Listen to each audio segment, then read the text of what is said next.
எல்லாருக்கும் நமஸ்காரம். இன்னைக்கு ஆண்டாளர்லிய திருப்பாவை பாசுரங்கள்ல 29வது பாசுரம். இந்த 29வது பாசுரத்தையும் 30வது பாசுரத்தையும் திருப்பாவை முழுசா சொல்ல முடியலன்னா இதை மட்டுமாவது சொல்லுவாங்க. அவ்வளவு விசேஷம். இந்த திருப்பாவையே வேதத்தோட பொருளோட அடக்கம். இந்த திருப்பாவை பொருளோட அடக்கம் 29வது பாட்டு 30வது பாட்டு அடுத்த பாட்டு. இந்த ரெண்டு பாட்டையும் சொன்னோம்னா திருப்பாவையே சொன்னதா அர்த்தம். திருப்பாவையை சொன்னாலே வேதங்களை சொன்னதா அர்த்தம். வேதங்களை சொன்னதா அர்த்தம். திருப்பாவையை சொன்னாலே திருப்பாவையை இந்த ரெண்டு பாத்திரங்களை சொன்னா திருப்பாவை சொன்னதா அர்த்தம். அப்படின்னா அந்த அர்த்தம்னா இந்த ரெண்டு பாட்டு நீங்க தினம் சொன்னீங்கன்னா வேதங்கள் முழுசையும் சொன்னதா அர்த்தம்.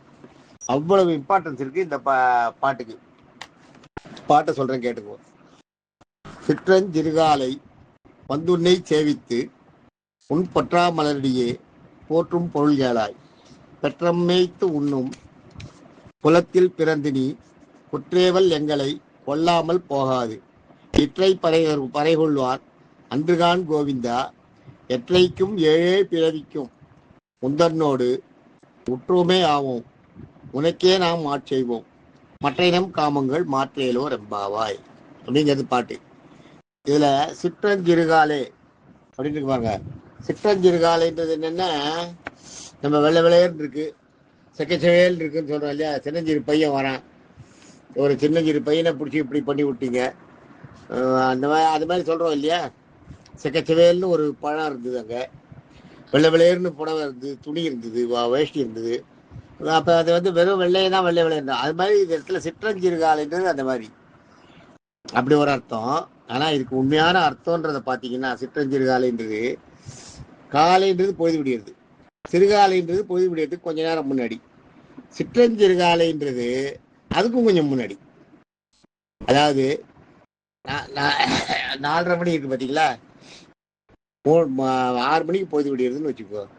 4:30லேருந்து 6 அந்த நேரம் உங்களுக்கு சிறுகாலை. சிற்றஞ்சிறுகாலைன்றது இந்த 3:30லேருந்து 4:30 அதுதான் சிற்றஞ்சிறுகாலை. பிரம்ம முகூர்த்தத்தில் வரும். அது 3:45 அந்த பிரம்ம முகூர்த்தத்தில் அந்த சிற்றஞ்சிறுகாலை. சிற்றஞ்சிறுகாலை அவ்வளோ சீக்கிரம் எழுந்துருக்கலாம். அதான் சிற்றஞ்சிறுகாலை. வந்துன்னா அவன் எவ்வளோ கஷ்டப்பட்டு வந்திருக்கான்றதை பார்த்துக்கோ. வந்தது எவ்வளோ எழுந்தா எல்லாரையும் படுக்கையை விட்டு. இவன் எழுதுக்கிறதே பெரிய கஷ்டம், எல்லாம் சின்ன பசங்க தானே. இவன் எழுந்திருந்து மற்ற பசங்களையும் எழுப்பிட்டு, மற்ற ஃப்ரெண்ட்ஸையும் எல்லாம் எழுப்பிட்டு அவளை கிருஷ்ணன் இருக்கக்கூடிய நந்தகோபுடைய அரண்மனைக்கு வாசல்ல இருக்க அந்த தடைகள்லாம் இருக்கும் இல்லையா, கேட்டு, அதையெல்லாம் தாண்டி உன்னோட தோரண வாசலுக்கு அங்க ஒரு காவல் காப்பான் செக்யூரிட்டி, அவனை தாண்டி அதுக்கப்புறம் அப்புறம் கேட் கீப்பரையும் தாண்டி நம்ம நந்தகோபுரோட அந்த மாளிகையில உள்ள நீ பல்லு கட்டில படுத்துக்கிறத பார்த்து உன்னையும் தாண்டி யசோதையை தாண்டி உன்னை தாண்டதை பார்த்துட்டு நந்தகோபுரம் உன்னோட பலராமன் அண்ணன் பலராமன் எழுந்து வர அவரையும் தாண்டி இதெல்லாம் தாண்டி இவ்வளவு கஷ்டங்களை தாண்டி நான் உங்களை ஒன்று சேவிக்கிறதுக்கு வந்திருக்கோம் பார்த்துக்கோ. அதான் சொல்றேன், சிற்றஞ்சிறுகாலே அப்படின்றதுக்காக தான் உன்னை சேவிக்கிறதுக்காக வந்தோம். பொற்றாமரையடியே. பொற்றாமரைனா தாமரை. பொற்றாமரைனா பொன்னால் பொன் போன்ற தாமரைன்னு அர்த்தம், மிருதுவான தாமரை. அடியே அந்த மாதிரி திருவடிகளை உள்ள உன்னை போற்றும். உன்னை நாங்கள் போற்றமே. அதுக்கு என்ன, ஏன் போட்டுறோம்? பொருள், அதனோட பொருள் என்ன? நாங்கள் உன்னை போற்றுவதன் காரணம் என்ன? பொருள்னா அந்த இடத்துல காரணம்னு எடுத்துக்கிறோம். பொருள் என்ன கேட்டுக்கோ. பெற்றம் மேய்த்து உண்ணும் குலத்தில். பெற்றம்னா மாடுகள், கால்நடைகள்ன்றமே, அதான் பெற்றம். மேய்த்து உண்ணும். பெற்றம் மேய்த்து உண்ணும். மேய்த்துன்னா அதுகளை மேய விடுறதுன்னா அதை சாப்பிட வைக்கிறது. அதாவது என்னன்னா, இதுல இந்த இடத்துல என்ன சொல்றான்னா, பசுக்களை தெய்வமா சொல்ற. பசுக்களுக்கு ஆராதனை ஆயிடுறதான். முதல்ல பசுக்களை கொண்டு போய் மேய விட்டுறாளாம். அதுக்கப்புறம் தான் இவன் சாப்பிட்றாளாம். அதான் பெற்றம் மேய்த்து உண்ணும். மாடுகளை கொண்டு போய் மேய விட்டு அது பில்லு தின்னப்புறம் தாத்துன்றது. அதாவது பெருமாளுக்கு நைவேத்தியம் ஆனப்புறம் தான் சாப்பிட்றோம் இல்லையா, அதை சொல்றாங்க. பெற்றம் மேய்த்து உண்ணும் குலத்தில். அது மாதிரி குலத்தில் நாங்கள் பிறந்திருக்கோம். அந்த மாதிரி குலத்தில் பிறந்த நீ.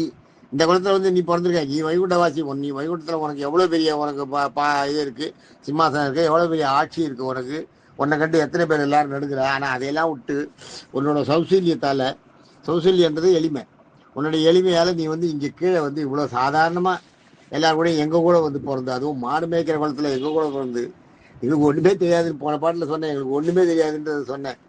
அந்த மாதிரி குளத்துல வந்து பிறந்து நீ அந்த மாதிரி வந்துக்க, அந்த மாதிரி எல்லாம் நீ வந்து எங்க கூட பிறந்துட்டு அந்த அந்த அந்த மாதிரி இதுல பிறந்திருக்க நீ, பெற்ற மேய்த்து போன்ற அந்த இது, அந்த இதோட நீ வந்து பிறந்திருக்கிறதுக்கு இந்த எங்க குளத்துல வந்து பிறந்திருக்க. பெற்றமை துண்ணும் குளத்தில் பிறந்து உன் குற்றேவல் எங்களை கொள்ளாமல் போகாது. உன் குற்றேவல்ன்றது என்னன்னா, நீங்க இந்த இடத்துல குற்றேவல்னா பெருமாளுக்கு சேவை செய்யறதை எடுத்துக்கணும். பெருமாள் உங்களை ஏவறதா நீங்க இது பண்ணிக்கூடாது. ஆனா அது அதை சொல்றாரு, நான் உங்களை குற்றேவல் கொடுக்குறேன் உங்களுக்கு, ஆனா மறைமுகமா கொடுக்குறேன்றார் பெருமாள். அது வேற. குற்றேவல்ன்றது பெருமாளுக்கு நீங்க சேவை செய்யுது, அதாவது பெருமாளுக்கு ட்ரெஸ் பண்ணி விடுறது, அந்த அந்த வாள், அந்த கத்தி கேடயம் அதையெல்லாம் எடுத்து அவளுக்கு அதாவது பெருமாளுக்கு அணிவிச்சு விடுறது, தொடச்சி வைக்கிறது, அணிவிச்சு விடுறது. கலசப்பானை பெருமாளுக்கு கலசப்பானை, பெருமாள் வெண்ணையை திரட்டி தூக்கும் போது கலசப்பானையை கையில பிடிச்சிக்கலாம், கலசப்பானையை பிடிக்கிறது. அப்புறம் அந்த எச்சு துப்பத்துக்கு ஒரு வட்டியில் வச்சிருப்பா. சாதாரணமா இப்பயும் கிராமங்கள்ல அது உண்டு, சில இடங்கள்ல உண்டு, இங்க இருக்கா தெரியல. எச்ச துப்பத்துக்குன்னு ஒரு வட்டியில வச்சிருப்பா, வெளியில எல்லாம் துப்பக்கூடாதுன்னு. எவ்வளவு ஹைஜீனிக்கா இருந்திருக்கா பாருங்க. ஆனா நமக்கு அது ஒரு மாதிரி இருக்கும். எச்ச துப்பத்துக்குன்னு ஒரு சின்ன பானை மாதிரி இருக்கும், மண்ணில் வச்சிருப்பா, இப்போ இதுல வச்சிருப்பா, பணக்கார வந்து வெள்ளியில வச்சிருப்பா, கட்டில வச்சு, தங்கத்துல கூட வச்சிருப்பா. ஒரு வட்டில் மாதிரி இருக்கும், அதுல துப்புவா. அது துப்பிட்டு அதை கொண்டு போய் கடைசியில வந்து எங்கேயாலும் குப்பையில ஒரு இடத்துல கொட்டி புதைச்சிருவா. அந்த மாதிரி அந்த அந்த அந்த அந்த இது ஒரு வட்டில வச்சுக்கிறது. அப்புறம் காலை தொடச்சி விடுறது, அவனோட திருவேணி நீ அணிஞ்சின்ற ஆடைகளை மடிச்சு வைக்கிறது. அதாவது உனக்கு வந்து சாமரம் ஆடுறது, சாமரம்னா விசிறது, வெத்தலை பாக்கு மடிச்சு கொடுக்கறது, உன்னோட காலை பிடிச்சி விடுறது. இதையெல்லாம் சொல்றார். உன் குற்றேவல் எங்களை கொல்லாமல் போகாது. நீ அந்த மாதிரி குற்றேவல் எங்களை கொள்ளுதல்னா எங்களை வந்து ஆட்கொள்ளணும், அந்த குற்றேவலை எங்களுக்கு கொடுத்து எங்களை ஆட்கொள்ள வைக்கணும் அப்படின்னு அர்த்தம். குற்றேவல் எங்களை கொல்லாமல் போகாது. இற்றை கொல்லாமல் போகக்கூடாதுன்னு அர்த்தம். போகாதுன்னா அந்த இடத்துல வந்து அது மறைவிரவிச்சனின்னு அது இந்த இடத்துல கொல்லாமல் போகக்கூடாதுன்றது. போகாதுன்னா போகக்கூடாதுன்னு அர்த்தம். கொல்லாமல் போகாது, கொல்லாமல் போகாது. இற்றை பறை தருவான். இன்னைக்கு நீ எங்களுக்கு மோஷம் தர, ரைட்டு, இற்றை பறை தருவான்.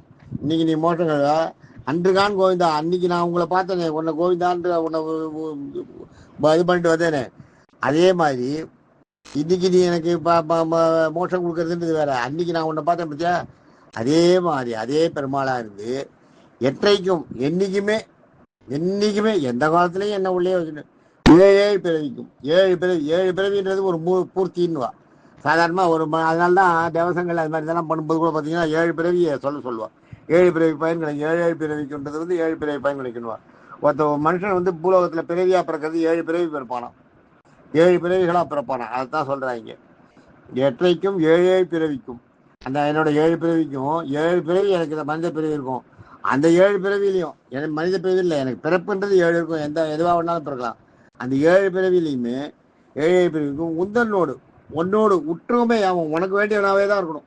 அது என்ன பிறவியா இருந்தாலும் சரி, கழுதையா இருந்தாலும் சரி, குதிரையா இருந்தாலும் சரி, மாடா இருந்தாலும் சரி, புழுவா இருந்தாலும் சரி, பூச்சி புழுவா இருந்தா கூட சரி, எற்றைக்கு உந்தனோடு உற்றமை அவன் உன்னையே உனக்கு உற்றவனா, உனக்கு வேண்டியவனா இருக்கணும். உனக்கே நான் மாற்றுவோம். அதே மாதிரி என்னோட செய்யற ஏதாவது அதில் செய்யற மாதிரி இருந்ததுன்னா அந்த தொண்டு உனக்கு செய்யறதா இருக்கணும். அதைத்தான் சொல்றாங்க. எற்றைக்கு விரைவிக்க உந்தனோடு உற்றமையாவும் உனக்கே நாம் மாற்றுவோம்.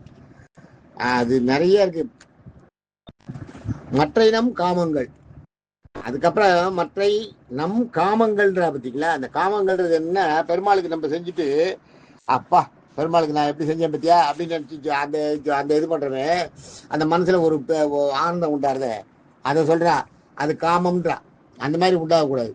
பெருமாளுக்கு நீ செஞ்சதா காமம் உண்டாகக்கூடாது. நீ செஞ்சதுல பெருமாள் சிரிக்கிறார் இல்லையா, அதை பார்த்து உனக்கு மகிழ்ச்சி வரணும். சாதாரணமாகவே பார்த்தீங்கன்னா சில இடங்கள்ல வந்து நம்ம சொல்லிட்டு நம்மளே சிரிப்போம், அது வேற. நம்ம ஒரு விஷயத்த சொல்லிட்டு நம்ம ஏதோ பெரிய காமெடி பண்ணிட்டு தான் நினைச்சு நம்மளே சிரிப்போம். அது இல்லை, நீங்க ஒரு விஷயத்த சொல்லி மற்றவா சிரிக்கிறா பார்த்தீங்களா, மற்றவங்க விழுந்து விழுந்து சிரிப்பா. அதை பார்க்கும்போது உங்களுக்கு கொஞ்சம் சிரிப்பு வருது பாருங்க. அந்த சிரிப்பு தான் உங்ககிட்ட இருக்கணுமா. நீங்க வந்து நீங்களே சொல்லிட்டு நீங்களே சிரிக்கிறது, நீங்களே நான் பெருமாளுக்கு செஞ்சுருக்கேன் பாரு சொல்லக்கூடாதான். அதுதான் மற்ற இனம் காமங்கள்ன்றது. அதுதான் உங்களுக்கு வர காமம் என்னன்னா, நீங்க இவ்வளவு நேரம் பெருமாளுக்கு சர்வீஸ் பண்ணதில்லை. அந்த சர்வீஸ் பண்ணதுனால உங்களுக்கு மனசு வந்து அதுல போய் ஈடுபாடாது பாருங்க. அது மனசுல வந்து ஈடுபட்டு ஆஹா நான் பெருமாளுக்கு பண்ண பையா அப்படின்னு அந்த அந்த மனசுல நினைச்சுக்கிறோமே, அது மற்ற இனம் காமங்கள். அதுதான் அது கூடாதான். மாற்ற எழுவர் என்பவனா அதை எப்படி மாற்ற சொல்றான்னா, நீ நீ பண்றதுல பெருமாள் சந்தோஷப்பட்டு பெருமாள் சந்தோஷப்பட்டு ஆனந்தப்படுறா இல்லையா, அதை பார்த்து பெருமாள் ஆனந்தப்படுறதை பார்த்து நீ ஆனந்தம் பண்ணும். நீ செஞ்சதுனால நடந்ததுன்றது அதான் சேதன்றோம். சேதன் வந்து பெருமாள் தான். அவர் தான். அவருக்கு என்ன ஆறுதோ அவரை வந்து நீ மனசுல நினைச்சு அவருக்காக செய்யறத பார்த்து நான் செஞ்ச அவருக்குன்னு நினைச்சு நீ சந்தோஷப்படாம அவர் நீ செய்யறத பார்த்து அவர் அனுபவிக்கிறார் இல்லையா, அவருக்கு ஒரு சந்தோஷம் வருது இல்லையா, அந்த சந்தோஷம் நமக்கு வெளியில தெரியும். சிரிக்கிறது ஒரு மகிழ்ச்சியா முகம் தெரியும். அந்த மாதிரி மகிழ்ச்சி தெரியும். அதை பார்க்கும்போது அந்த அந்த அந்த முகத்தை பெருமாளுக்கு மகிழ்ச்சி கொடுத்துருக்கு, பெருமாள் மகிழ்ச்சியா இருக்காரு அப்படின்னு நினைச்சு உன் மனசுக்குள்ள சந்தோஷப்படவே இல்லையா. அதுதான் எம்பார் பண்ணாராம். எம்பார் ஒரு இடத்துல பேசாத உட்காந்து அவர் பாட்டுக்கு நல்லா சிரிச்சுருந்தாராம். எல்லாரும் வந்து அவரை புகழ்ந்தாலாம். எம்பாரை புகழ்ந்து உடனே ரொம்ப அவர் சந்தோஷமா ரொம்ப சிலாக்கியமா உட்கார்ந்தாராம். அதை வந்து ராமானுஜர் கேட்டாராம், நீ என்ன நீ உன்னை வந்து அவ எல்லாரும் புகழ்ச்சியா சொல்ற, நீ வந்து சிரிச்சுன்னு உட்காந்துருக்க, அதுக்கு அதெல்லாம் சொல்லாதீங்கன்னு சொல்ல மாட்டியான்னு கேட்டாராம். அதுக்கு எம்பார் சொன்னாராம், என்ன எங்க சொன்னேன், என் மனசுக்குள்ள இருக்கிறது நீங்க தானே. ஆச்சா எம்பாரோட ஆச்சாரியன்றா ராமானுஜர். எம்பார் வந்து ராமானுஜரோட சித்தி புள்ள. என் மனசுக்குள்ள இருக்கிறது நீங்க தானே.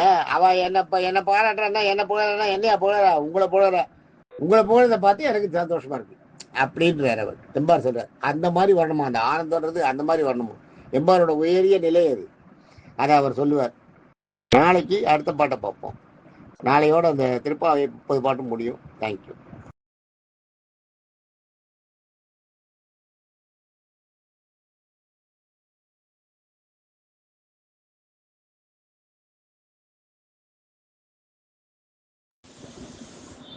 அதுல சிலர் வந்து எட்டரைக்கும் 7 பிறவின்றது 7 49 பிறவின்வா. 49 பிறவின்றது இல்லை. ஆனா ஒரு 7 பிறவிதான். ஒரு மனுஷனா பிறக்கிறவனுக்கு 7 பிறவின்னு சொல்லுவா. அவன் என்ன எப்படி அப்படி பாவம் பண்ணியிருந்தாலும் அந்த 7 பிறவியில சரியா போயிடுவா. ஆனா முதல் பிறவியில செஞ்ச பாவத்தை கழிக்கிறதுக்கு தான் 7 பிறவி எடுக்கிறதுக்கு. மறுபடியும் 7வது பிறவி வரைக்கும் வந்துட்டு 7வது பிறவியில அதே மாதிரி கடுமையான பாவங்களை செஞ்சீங்கன்னு வைங்க, அப்ப மறுபடியும் 7 பிறவி எடுக்கிற மாதிரி தான் இருக்கும். அதனால அதை கணக்கெடுக்க முடியாது. பிறவி பயன்றது 7 பிறவி தான். நீ ஒரு பாவம் செஞ்சுட்டன்னா அந்த பாவத்துக்காக நீ 7 பிறவி எடுக்கணும். பெரிய பாவம், கடினமான ஒரு இந்த வல்வினைன்றாலே அதாவது பெரிய வினைகள் செஞ்சிருந்தா அந்த பாவத்தை கழிக்கிறதுக்கு நீங்க 7 பிறவி எடுக்கணும் பூலோகத்துல அப்படின்றது சாஸ்திரம். நமக்கு வேதம் சொல்றது அதுதான். 7 பிறவி எடுக்கணும். ஆனா அந்த 7 பிறவியில நீங்க எடுக்கிறது என்னன்னா, ஒவ்வொரு பிறவிலையும் ஆட்டோமேட்டிக்கா உங்களுக்கு மனசு மாறும், முன்னேறும். அந்த இவ்வளவு பாவம் செஞ்சதுனால தான் நம்ம இப்படி ஆயிட்டோம். 7வது பிறவியில வந்து சிலர் குதர்க்கமா கேட்பாங்க, 7வது பிறவியில அப்ப என்ன வேணா பாவம் செய்யலாம் போல இருக்க, செஞ்சா 7 பிறவி முடிஞ்சு போயிடுமே அப்படின்னு. 7வது பிறவியில பாவம் செஞ்சீங்கன்னா மறுபடியும் 7 பிறவி எடுக்கிற மாதிரி தான் இருக்கும். பெருமாள் நீங்க என்ன பண்ணுவீங்கன்றத சொல்ல, உங்களுக்கு என்ன பலன் கொடுப்பான்றதை மட்டும்தான் சொல்லியிருக்காங்க. நீங்க வந்து அதை தப்பா யூஸ் பண்ணீங்கன்னா அதை ஒண்ணும் பண்ண முடியாது. அதை சொல்றாதீங்க ஜஸ்தி. அதுதான் 7 பிறவிக்கும் உந்தன் நோடுன்றது. வியாக்கியானத்துல கூட பெருமாள் நிறைய பேர் உபன்யாசங்கள்ல வந்து 7 பிறவின்றது 7 49 பிறவின்னுவா. 49 பிறவின்னு இல்லை, 7 பிறவின்றது ஒரு பாவம் பண்ணா அதுக்கான 7 பிறவி. அதுதான் கணக்கு. தேங்க்யூ.